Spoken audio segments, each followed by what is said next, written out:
사랑이 우리 찬양대와 현악반이 언제나 함께하기를 원합니다. 다시 한번 격려의 박수 주십시오.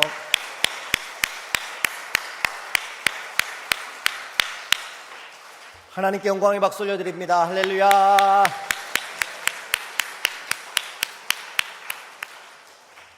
오늘 인사는 옆에 사람을 꼭 보면서 대화하듯 하셔야 됩니다. 오늘은 성도님이 밥 사, 안 사면 내가 사, 그래도 당신은 천사 하십니다. 시작.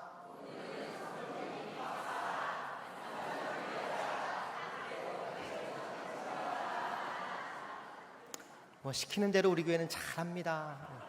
가슴에 손을 얹고 함께 고백하시죠. 하나님은 우리의 예배를 기뻐하심을 믿습니다. 하나님은 우리의 예배 가운데 임재하심을 믿습니다. 하나님은 예배를 통해 가장 확실하게 말씀하심을 믿습니다.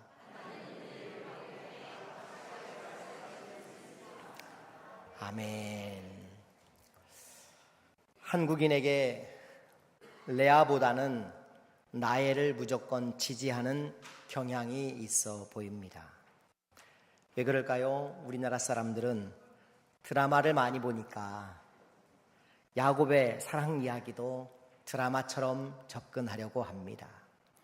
레아는 못생겼고 일도 못하고 엉겹결에 떠밀려 야곱과 하룻밤 잠자리로 결혼을 하게 된 기구한 인생이지만, 반면에 레아는 이제 얼굴도 예쁘고 남편의 사랑도 받고 일도 잘하는 여인이라 레아의 편보다는 라헬의 편을 들려고 합니다. 자식은 낳지 못하지만 우리 한국인들에게는 그래도 사랑은 반드시 이루어져야 한다는 피 끓는 간절함이 있기 때문입니다. 반면 억지로 부인이 된 레아를 자식만 낳는 모습을 보며 못마땅하게 여기는 것 같기도 합니다. 레아보다 라헬의 편을 드는 경향입니다. 그러나 오늘 우리는 라헬이 얼마나 많은 것을 망쳤는지를 살피게 될 것입니다. 그리고 그 속에서 레아는 믿음으로 하나님을 찬양하는 것을 확인해 보려고 합니다. 인류 최초의 1+1 결혼식입니다. 라헬을 원했는데 레아가 딸려오는 한 가정의 이야기, 또 인류 최초의 사기 결혼, 인류 최초의 대리모 사건, 최초라는 수식이 많이 붙는 가정사의 이야기를 풀어보려고 합니다. 창세기 29장에는 야곱이 형 에서를 떠나 외삼촌 라반의 집까지 도망쳐 옵니다. 그리고 우물 곁에서 라헬을 만나지요. 이상하게 이 집은 우물 곁에서 맞선 보는 걸 참 좋아합니다. 역사는 우물 곁에서 이루어지는 가정입니다. 도망쳐온 야곱은 라헬의 인도로 외삼촌 앞에 섭니다. 외삼촌은 그에게 편히 쉬어가라고 합니다. 창세기 29장 14절 같이 한번 읽어보겠습니다. 시작.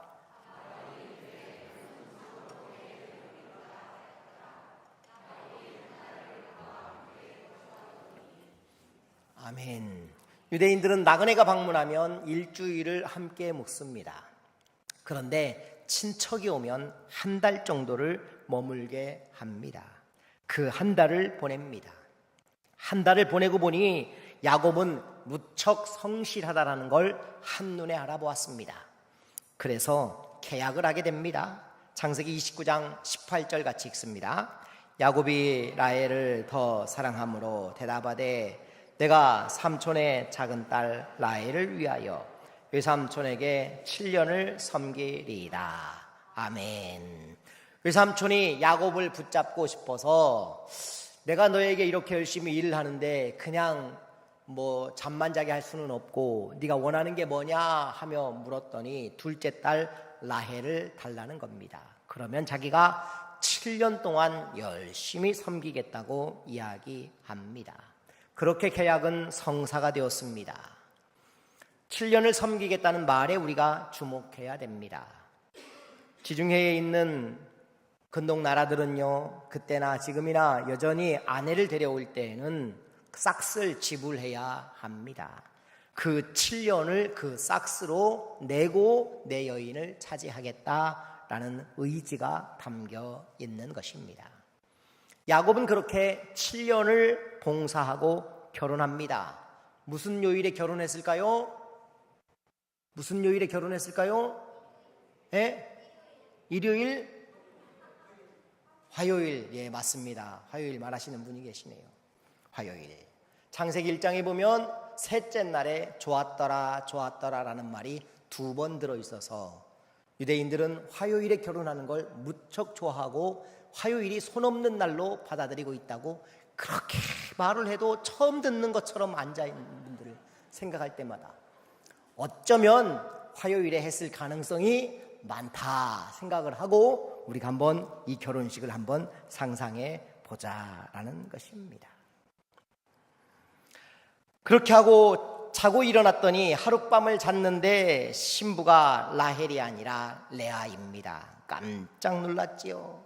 잘 때는 몰랐습니다. 여기에 중요한 진리가 있습니다. 이쁘나 미우나 잘 때는 아무 상관이 없다는 거. 그런데 어떻게 7년을 사랑했는데 알아보지 못했을까요? 이런 재미있는 해석도 있습니다. 한 유대 랍비의 설명에 의하면 밤새도록 야곱은 라헬 라헬 하며 불렀다고 합니다. 면사포를 쓴 레아는 네라고 거짓말을 하며 답을 했습니다. 그러나 아침에 깬 그녀는 레아였습니다. 야곱이 그녀에게 거짓말하는 것은 아버지나 딸이나 똑같구만 이라고 말을 했습니다. 그때 레아는 다음과 같이 대답했다고 합니다. 어찌 스승 없이 배우는 자가 있겠습니까?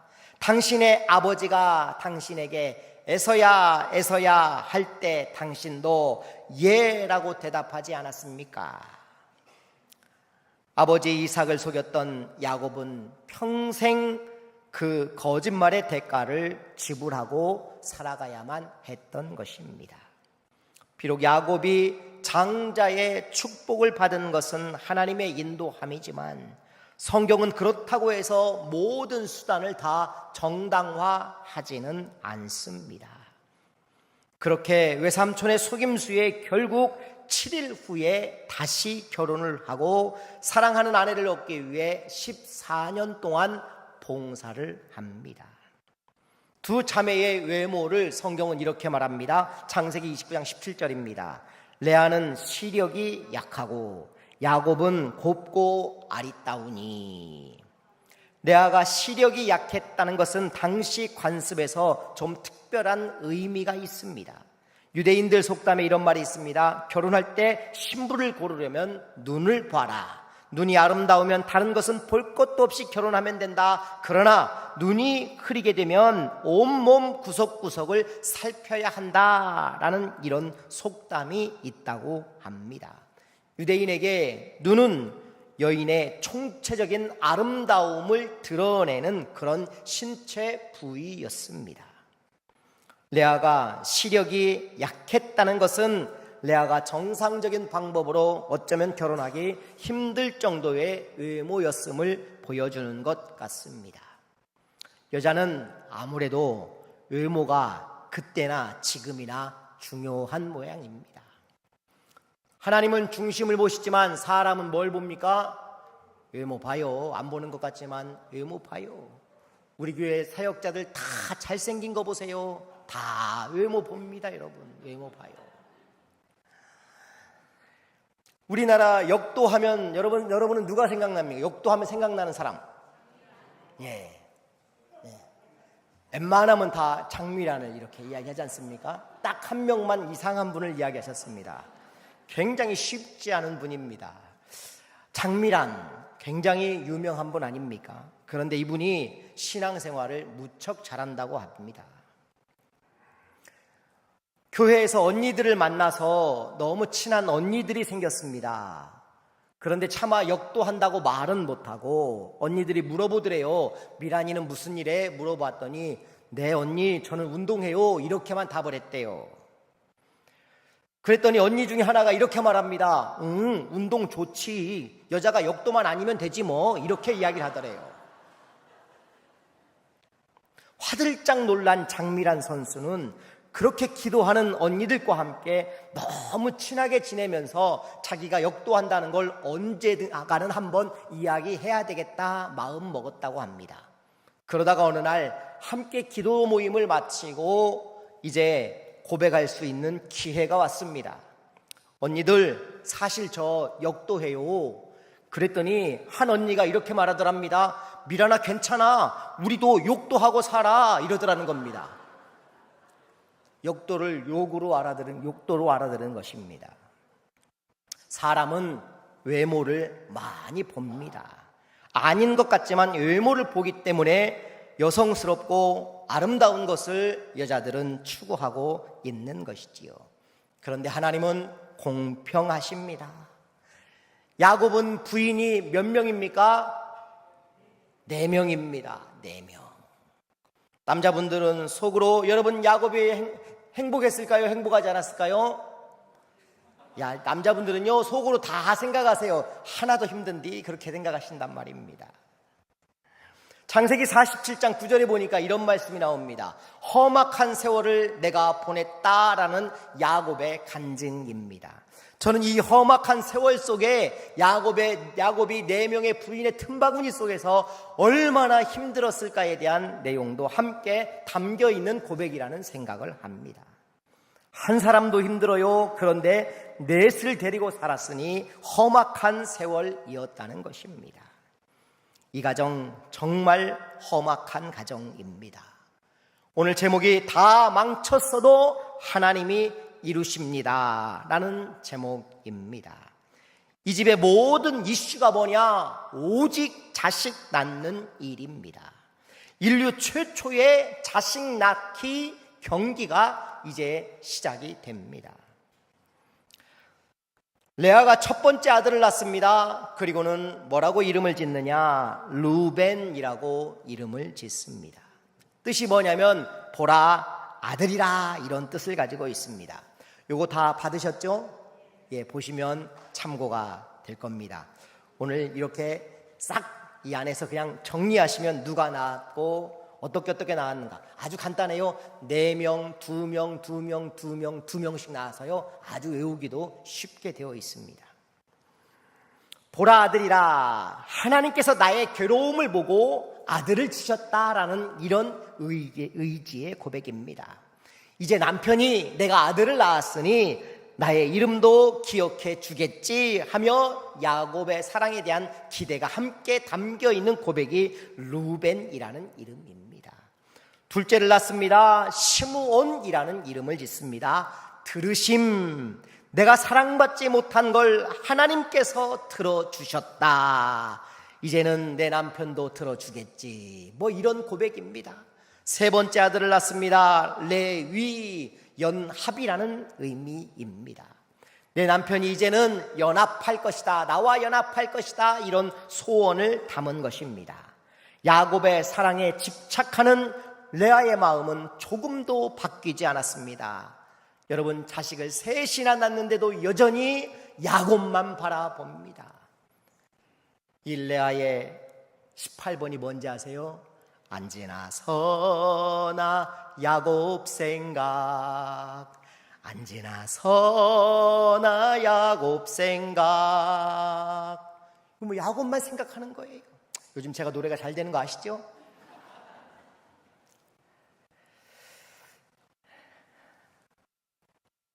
넷째 아들을 낳습니다. 유다라고 이름을 짓습니다. 유다를 낳고 마음이 확 달라집니다. 그의 시선이 하나님께로 향합니다.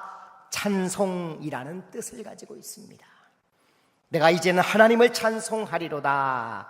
내 아는 남편의 사랑보다 더 큰 것을 이제 발견한 것입니다.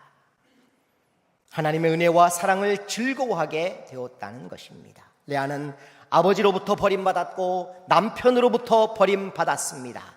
그러나 하나님은 그 가련한 인생을 불쌍히 여기시고 그를 돌보셨다는 것입니다.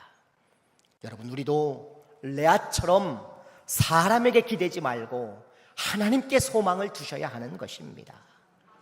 하나님은 절대로 우리를 실망시키시는 분이 아니기 때문입니다. 그런데 동생 라헬은 아직까지 생산하지 못합니다.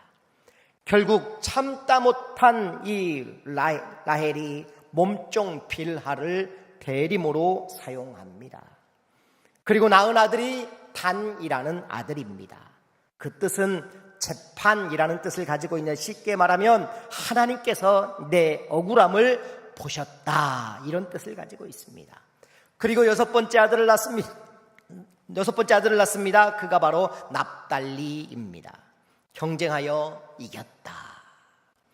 여러분, 이게 이긴 겁니까? 스코어가 몇 대 몇입니까? 지금 4대 2입니다. 이기긴 뭘 이긴 겁니까? 자기가 직접 낳은 것도 아닙니다. 그런데 이런 이름들을 보면 굉장히 라헬스럽습니다. 여기서부터 언니도 더 피튀깁니다.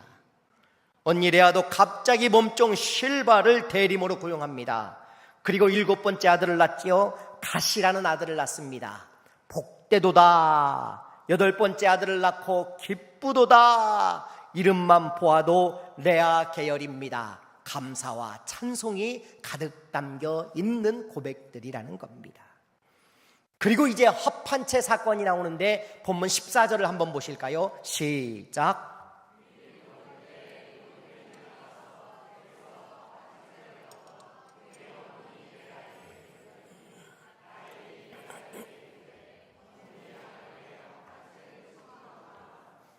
아멘.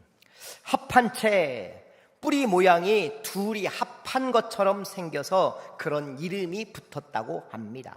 그런데 제가 합한 채 그림을 여러 개를 봤는데 그런 느낌을 저는 찾아볼 수가 없었습니다. 그냥 인삼 뿌리 같은 느낌, 뭐 이런 정도였습니다. 작은 가지 같은 열매가 달려있고 꽃은 저렇게 보라색 꽃을 피우고 있는 것이 합한 채입니다. 그런데 이게 여인들에게 당시 왜 중요했느냐? 임신을 잘 낳게 하는, 지금으로 말하면 시각처쯤에서 인증한 임신 보조제, 이렇게 표현하는 게 가장 정확한 표현일 것 같습니다. 라헬은 이 합한 채를 남편 이용권과 함께 바꿔버립니다. 그 합한 채를 날 주시오. 그러면 오늘 저녁은 남편 이용권을 당신에게 드리겠습니다. 그런데 정작 애를 낳은 건 또 누굽니까? 레아가 애를 낳습니다. 9번째 아들, 생산이 끝난 줄 알았는데 하나님이 또 낳게 하십니다. 그게 바로 이사갈입니다. 값을 치르고 얻은 아들이다. 어떤 값입니까? 합한 채를 주고 이제 치른 아들의 이름이라는 것입니다. 10번째 아들을 낳습니다. 스불론, 거함이라는 뜻을 가지고 있습니다. 이제는 남편이 나와 함께 거하겠지라는 그런 소망을 담아보는데 실제로 이 이름대로 나중에 보면 라헬이 아니라 레와 함께 야곱이 무덤에 묻히게 되지요. 그러나 하나님은 이 가련한 라헬도 이제 돌아보십니다. 창세기 30장 22절 보시겠습니다. 시작.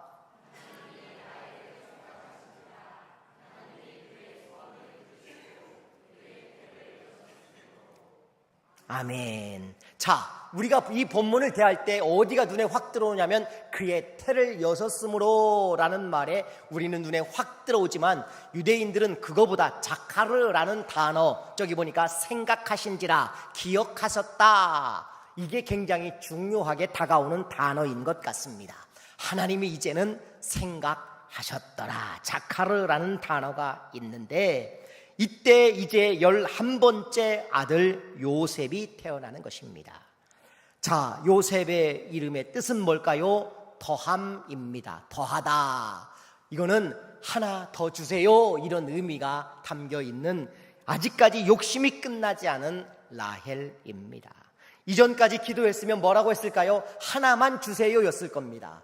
그런데 하나 더 주세요, 더함이라는 요셉의 이름을 지었다는 겁니다.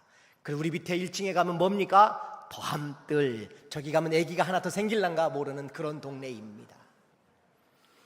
그리고 마지막으로 아들 하나를 낳습니다. 길에서 낳지요. 베냐민을 낳습니다. 슬픔의 아들이라는 뜻을 가진 베노니라고 이름을 불렀는데, 야곱이 오른손의 아들이라 이름을 더 멋지게 바꾸어줍니다. 베냐민으로 바꾸었습니다. 라헬은 이 베냐민을 낳다가 죽습니다. 라헬의 인생을 한번 돌아보면 어떻습니까? 평생 뭐 하다 죽은 겁니까? 경쟁만 하다가 죽은 것입니다.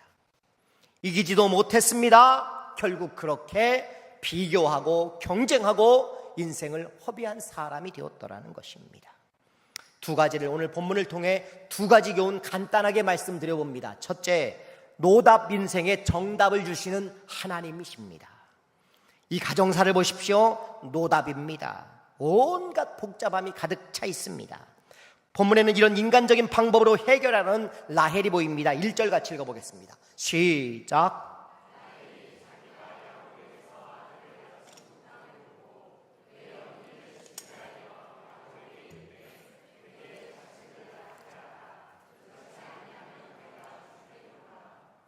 아멘. 자, 이 해석은 자신의 고통을 그대로 누구에게? 남편에게 토로하고 있는 것입니다. 자, 이게 이제 보편적인 해석. 지금 하는 이야기를 이제 잘 들어보십시오. 듣기 어려운 이야기. 두 번째 해석. 야곱이 자식을 낳는 것을 지금까지 회피하고 있기 때문에 늘어놓는 불평이라고 해석할 수도 있습니다. 자, 이 해석이 가능한 것은 고대 결혼의 풍습 때문입니다. 값을 지불해야 하기 때문에 값을 전부 지불하기 전에는 아직 라헬은 내 아내가 아닌 겁니다. 결혼은 했지만 약혼 정도에 지나지 않는다라는 것입니다. 그래서 아이를 낳아서는 안 되는 상황입니다. 그녀는 지금 내게 자식을 낳게 하라 하면서 7년 계약을 힘들어하고 있는 그녀의 태도입니다. 당신이 왜 쓸데없는 그런 계획을 해가지고 이렇게 불편하게 만들었습니까? 라는 지금 내용을 담고 있다는 것입니다. 여러분, 자식이 없을 때는 어떻게 해야 됩니까? 방법이 없는 게 아닙니다. 사무엘상 1장 26절 27절을 같이 읽어볼게요. 시작.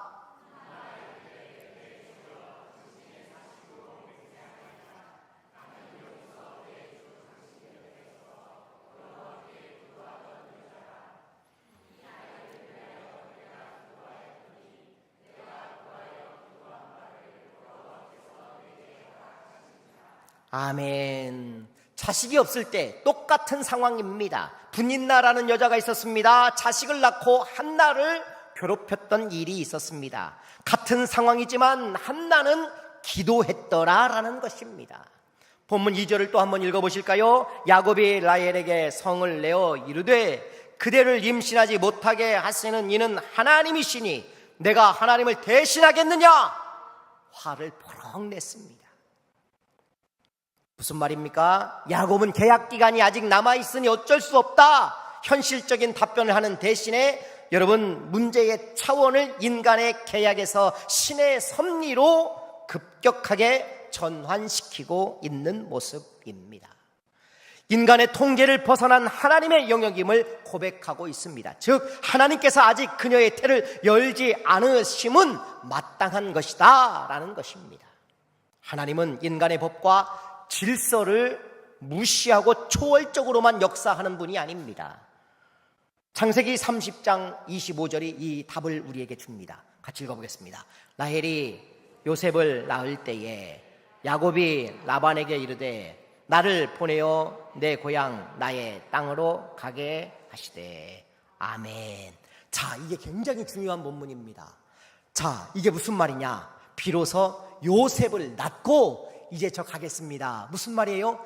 7년을 다 채웠단 말이에요. 계약기간이 끝났기 때문에 뭐가 생긴 겁니까? 비로소 진짜 아들이 그에게 생겨버린 겁니다. 여러분, 이해되십니까? 이해 안 하셔도 괜찮습니다. 그러나 이해하시면 훨씬 더 좋습니다. 하나님은 성실한 계약 이행으로 완전한 자녀로 출생하기를 원하셨다라는 것입니다. 요셉은 기적적으로 태어난 아들이 아닙니다. 성실함으로 계약 이행으로 태어난 아들이었던 것입니다. 이는 하나님의 치밀한 계획과 야곱의 성실함이 배어 있는 것입니다. 그러나 아쉽게도 라헬은 자식을 주시는 분이 하나님이라는 사실을 말하지 못하고 남편의 책임으로 돌리고 있었다는 것입니다. 라헬은 왜 하나님께 나가지 못했을까요? 그녀는 전폭적으로 하나님을 신뢰하지 못했기 때문입니다. 라반의 집을 떠날 때 아버지 라반의 무엇을 훔쳐갑니까? 드라빔을 훔쳐갔던 것이 라헬이었습니다. 창세기 31장 19절에 보니까 그때의 라반이 양털을 깎으러 갔으므로 라헬은 그의 아버지의 드라빔을 도둑질하고, 드라빔이 뭡니까? 이건 우상의 하나인 것입니다. 이것이 그녀의 신앙의 태도였던 것이지요. 하나님은 이렇게 망쳐버린 노답 인생을 통해서도 그러나 완전한 아들 요셉을 주셨던 것입니다. 두 번째 생각해 볼 것, 사랑은 없고 이 집에 경쟁만 가득함으로 상처가 되었다는 것입니다. 레아와 라헬, 여러분 둘 중에 누가 더 행복했을까요? 첫 번째 1번 레아, 2번 라헬. 손 들어봅니다. 1번 레아 손 들어보십시오. 레아가 행복했다. 듣고 보니까 이제 레아죠. 그죠? 자, 2번 라헬이 그래도 행복했다. 남편에게 사랑받았으니까. 다시 해요, 다시. 안 들은 분이 너무 많아. 안 들으면 다시 지옥 가는 걸로. 자, 무조건 들어야 됩니다. 자, 1번 손 드세요. 1번 레아. 2번 손 드세요. 한 분, 두 분 손 드셨습니다. 라헬은요, 예쁘지요, 능력 있지요, 남편 사랑 독차지했습니다. 그러나 레아의 인생은 하나님을 찬송함이 있었습니다. 라헬은 미모, 재능, 남편 다 가졌는데 불행합니다. 감사가 없었기 때문입니다.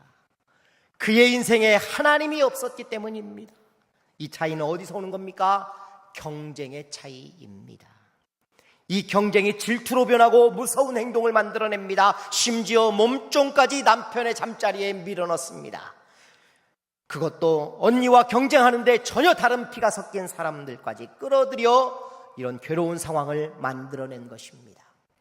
가장 큰 사랑을 받은 사람이지만 가장 괴로웠던 사람은 누구입니까? 라헬입니다. 이 집 여자들이 야곱을 얻기 위해 얼마나 신경전을 벌이고 있습니까? 라헬은 나중에 막내 베냐민을 낳고 죽습니다. 왜 이렇게 일찍 죽은 겁니까? 이거 스트레스로 죽은 겁니다. 도로시 롤로트라는 분의 시가 있습니다. 아이들은 사는 것을 배운다라는 한 대목을 제가 읽어보겠습니다. 만약 아이가 나무람 속에서 자라면 비난을 배운다. 적개심 속에서 자라면 싸우는 것을 배운다. 비웃음 속에서 자라면 부끄러움을 배운다. 수치심 속에서 자라면 죄의식을 배운다. 만약 아이가 관대 속에서 자라면 신뢰를 배운다. 격려 속에서 자라면 고마움을 배운다. 공평함 속에서 자라면 정의를 배운다. 보호 속에서 자라면 믿음을 배운다라는 시입니다.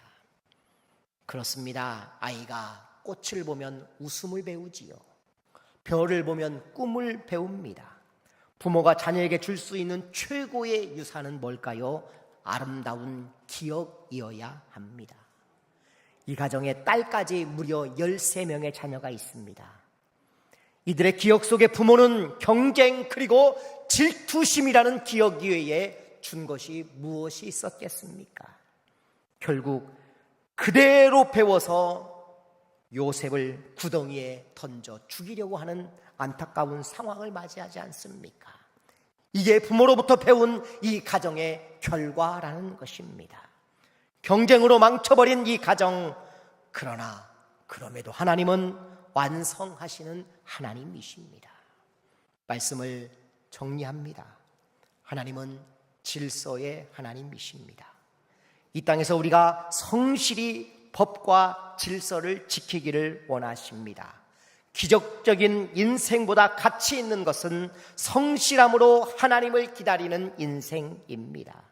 여기에 하나 더 우리가 많이 가졌다고 행복한 것이 아니라 가진 것에 감사할 때 행복이 온다는 사실입니다. 때로는 연약해도 하나님이 주신 것을 보면서 감사해 보십시오. 내가 받은 복을 다른 사람이 받은 복과 비교하고 경쟁만 하면 불평이 생기고 질투심이 생겨 아무 복도 받지 못할 뿐 아니라 오히려 받은 것도 불행으로 여겨질 뿐인 것입니다. 그릇된 경쟁심은 모두가 불행합니다.